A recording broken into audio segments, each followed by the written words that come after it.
Hey everyone, so I wanted to do a video talking about the YouTube ad revenue crisis. I originally had a video planned that I was going to post today, and it was a traditional Humanist Report video where, I kind of give you the facts and then I provide you with additional details and my opinion on it. But at this point, so many new facts have come to light and so much has transpired that I think at this point, that video is irrelevant. And also, since so much has changed, my opinion has also changed. So I kind of initially, I was worried about it. I mean, anytime when you see that YouTube is having problems or they're implementing this new policy, you kind of cringe a little because, instinctively, if this is going to hurt the bottom line, then this will influence how many videos you make each week, and how much time you can dedicate to the show. So, I definitely was worried about it, but I didn't really start to freak out until Kyle and David, Kyle Kulinski of Secular Talk and David Pakman started to freak out. I looked at them, and then, it's kind of like if you're a kid and your mom and dad starts freaking out, then you start freaking out. That's when I started to freak out, especially when I realized just the extent that they've been impacted by this. I mean, it's mind blowing. If you're doing the same thing for years, if this becomes your job, and your revenue just collapses by 90 to 95%, it's terrifying. You don't sleep at night anymore. You stress about it and you obsess over it.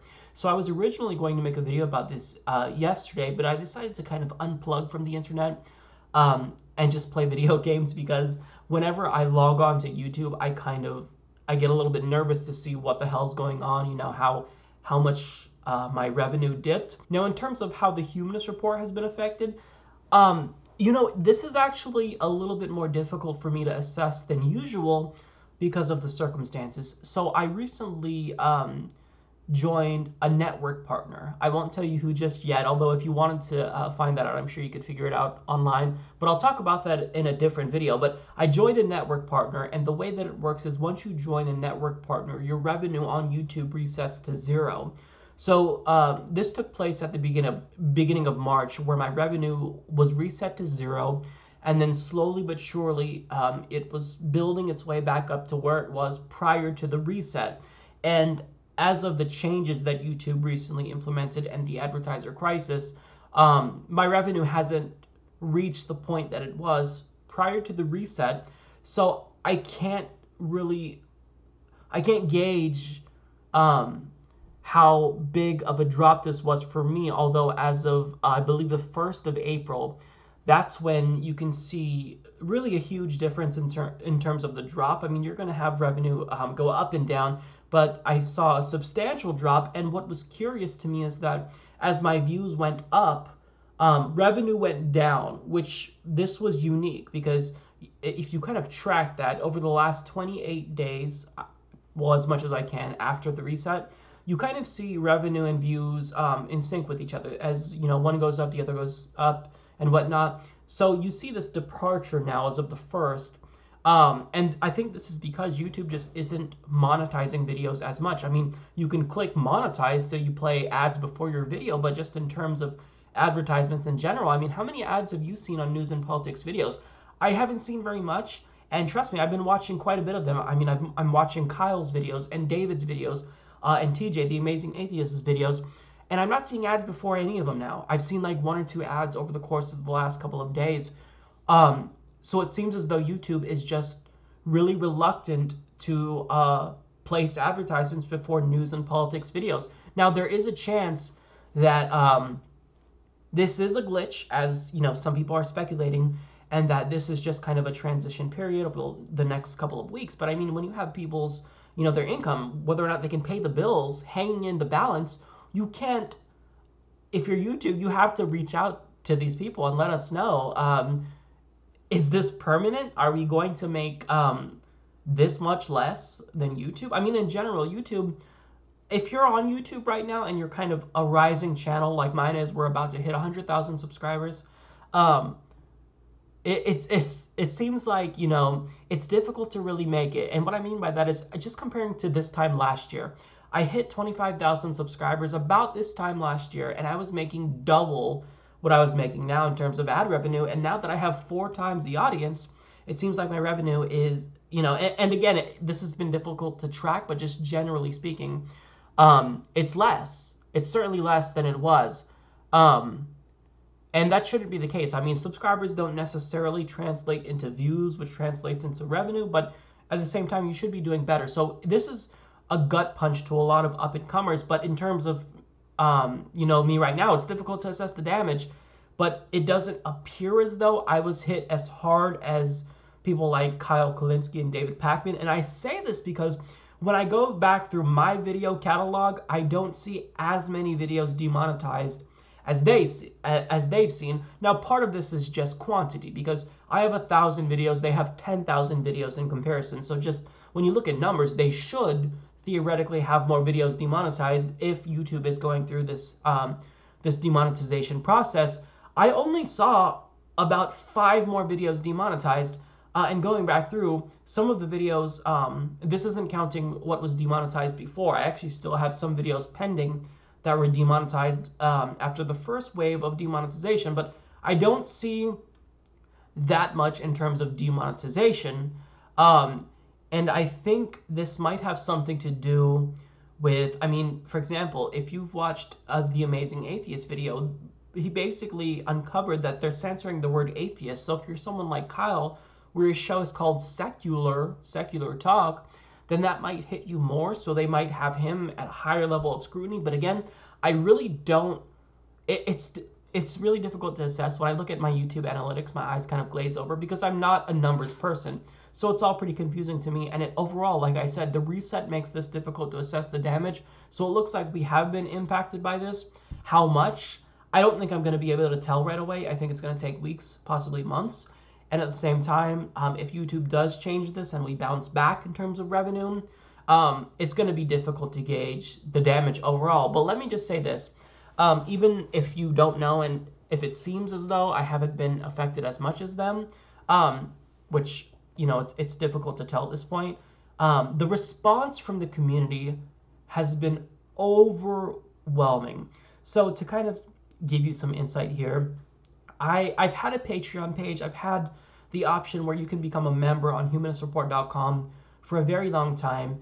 And I typically get about 5 to 7 new signups each week. And I thank them at the beginning of each episode.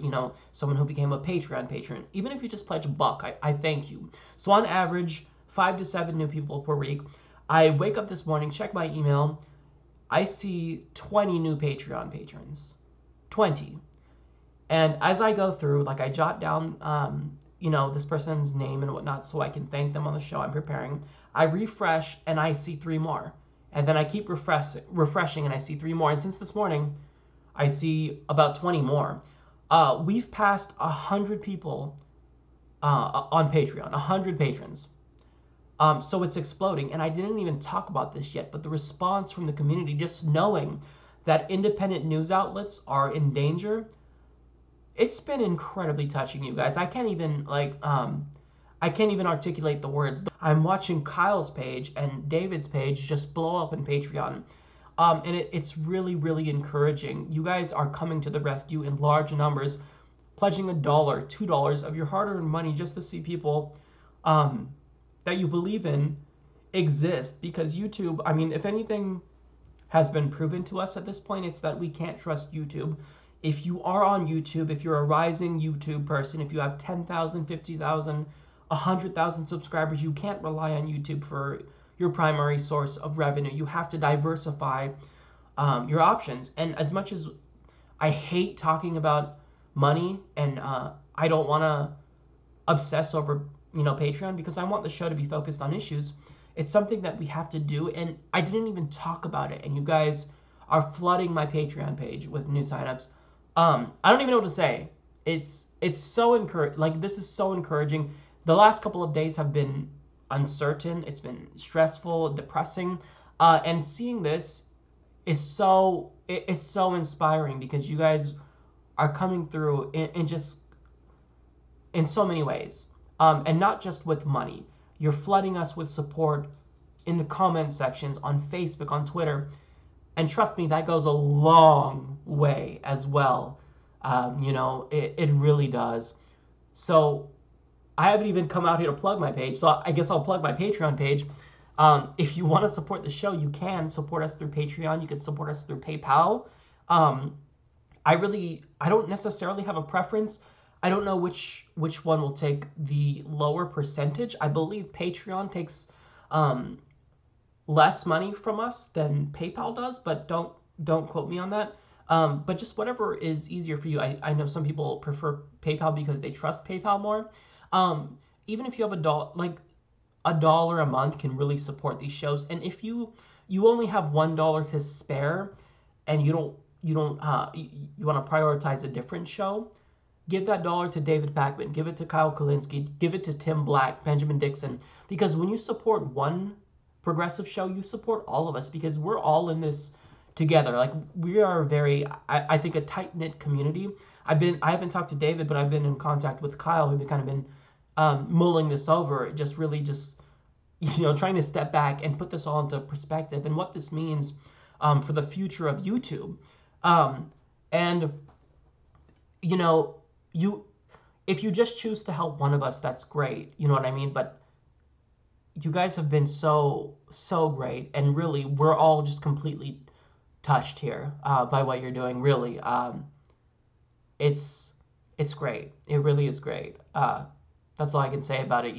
And I'll never pressure you to support, even if you watch my show with ad block turned on. I still want you to watch because if you feel as though mainstream media isn't speaking for you, I still want to be, your voice. But I mean, if you can support the show, that's great. And if you don't have money to offer, spreading the word does help because when you share our videos, you make it more likely that someone who can support us financially will find the show. So I mean, look, you guys are doing so much right now to save these shows that are in jeopardy. I mean, it's so difficult to estimate, what's going to happen, how big the fallout will be from all of this. But you guys are amazing, and this comes at a time, your support comes at a time that it's very much appreciated. Just for me, I mean, over the course of the last year, I've been slowly transitioning from working to doing YouTube on a more full-time basis. So this time last year, I was a full-time PhD student. I had I had an assistantship, so they were paying for my tuition and they were paying me a salary each month to be a PhD student, and that's how I generated, income for myself. That's how I paid the bills, and it wasn't much. I made $300 a month after they paid for my tuition, but the way that I got money was, as a PhD student, you kind of have an opportunity to make money grading papers. So for example, I made my money, I paid the bills by grading political science midterms and finals and grading political science essays. You'd get about $12 to $15 per hour, which I thought, that's great money. So, as my YouTube channel, as the Humanist Report kind of grew, I decided to take a sabbatical for a year and just focus, instead of taking classes, which I'm almost done with my classes. Like I'm relatively close to getting a PhD. It would take maybe 2 years if I'm quick, or 3 years, 4 years at the absolute most, but I'm fairly close. I have a year left of classes. I decided, to work on my dissertation, so I'm still making progress, and little by little, I've transitioned to working on the podcast more full-time and working on my PhD work less, to where we're at a point where I'm effectively doing the Humanist Report full-time, but it's scary when you put all your eggs in one basket, because you want to make sure that you can still pay the bills. You want to make sure you can, you're not going to be homeless doing this. And I'm not someone to try to worry about these types of things, because I don't think money buys happiness. But I mean, you've got to make sure that the bills are paid. So any little change to YouTube, I'm kind of hypersensitive to it, because I am transitioning to doing this more full time. And when I saw the advertiser Boycott, when I saw the name Starbucks, Coca-Cola, when they're pulling out of YouTube, wow, I'm not worried about Google. I think Google is going to be fine. I think in the end YouTube will be fine, but it's how, the consequences of those advertisers boycotting YouTube trickles down to content creators within the news and politics category, and it affects us the most. And again, I'm still kind of in the dark. It seems as though my channel took a hit. I'm not gonna know really how much, but at this point, just looking at demonetization, I don't think I could say that my channel was affected as much as Kyle Kulinski's or David Pakman's. But at the same time, this is all really it makes me feel uneasy. And even if I was doing great and I just saw Kyle or Tim Black or Benjamin Dixon doing bad, that still makes me feel uneasy because these changes affect all of us. You know what I mean? And as progressives, we're not in competition. I mean, these are people who I consider friends. David Pakman has been very helpful. Kyle Kulinski has helped me tremendously in terms of growing and taking steps to improve my channel and quality and whatnot. These are people who they have to be around. They give a voice to people. They have to exist. Independent media has to exist. And forgive me for putting on my tinfoil hat, but who's one of the main outlets leading the charge right now? It's the Wall Street Journal. Old media wants to destroy new media because old media sees that we will be taking their jobs one day. You know what I mean? So this is kind of them fighting back against us because they see how popular you are. I mean, look at the Fox News channel. Look at the views they get compared to my channel. I shouldn't be making, in theory, I shouldn't be making as much views on my videos as the #1 news network in the country makes on their YouTube channel. But I do. I surpass them and whatnot. It's because if you are a progressive commentator on YouTube and you've managed to find even just a little bit of success, you've tapped into something that the mainstream media is not tapping into. We've tapped into something that's important for people that they want to hear about. So here's what I'll close with.